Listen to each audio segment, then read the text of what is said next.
વડોદરા જિલ્લા સાવલી તાલુકામાં આજે સ્થાનિક સ્વરાજ્યની 22 તાલુકા પંચાયત અને 5 જિલ્લા પંચાયત સહિત નગરપાલિકાના 6 વોર્ડની 24 બેઠકો માટે સાવલી નગરપાલિકા 12 મતદાન મથક અને તાલુકાના 86 ગામના 155 મતદાન મથક પર સવારે 7 વાગે વહીવટીતંત્ર દ્વારા ચૂંટણી પ્રક્રિયાનો આરંભ થયો હતો।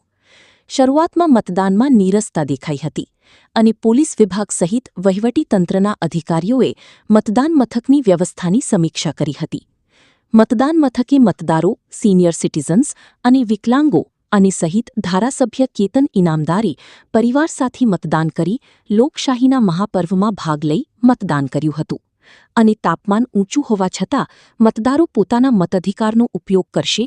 મતદાતા ભવિષ્ય માટે મતદાન કરતા હોય છે અને ગુજરાતના તમામ મતદાતાઓની વધુમાં વધુ મતદાન કરવા અપીલ કરી હતી।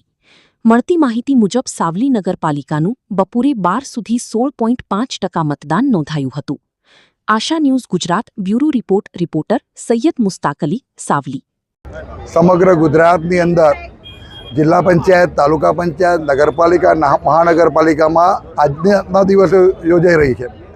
આ લોકશાહીના પર્વની અંદર દરેક વ્યક્તિનો લોકશાહીની અંદર મતદાર એનો અધિકાર છે, એનો હક છે અને લોકશાહીની અંદર મતદાર જ્યારે મતદાન કરવા નીકળતો હોય છે ત્યારે એ આગામી ભવિષ્ય માટે, આગામી નવા જનરેશનના ભવિષ્ય માટે વોટ કરતો હોય ત્યારે મને ચોક્કસ વિશ્વાસ છે કે ગુજરાતની પ્રજા ખૂબ જાગૃત છે અને આજે ખૂબ તાપમાન પણ ઊંચું હોવા છતાં પણ મને વિશ્વાસ છે કે મતદાન પણ ઊંચું જ રહેશે અને પ્રત્યેક વ્યક્તિએ એનો મતદાનનો અધિકાર છે, એ મતદાનનો અધિકારનો ઉપયોગ કરવો જ જોઈએ। એટલે મારી એક દરેકને અપીલ છે કે સમગ્ર ગુજરાતની અંદર સારામાં સારું મતદાન થાય અને દરેક મતદાર પોતે તો મતદાન કરે પણ બીજાને પણ મતદાન કરવા લઈ જાય એવી હું અપીલ કરું છું।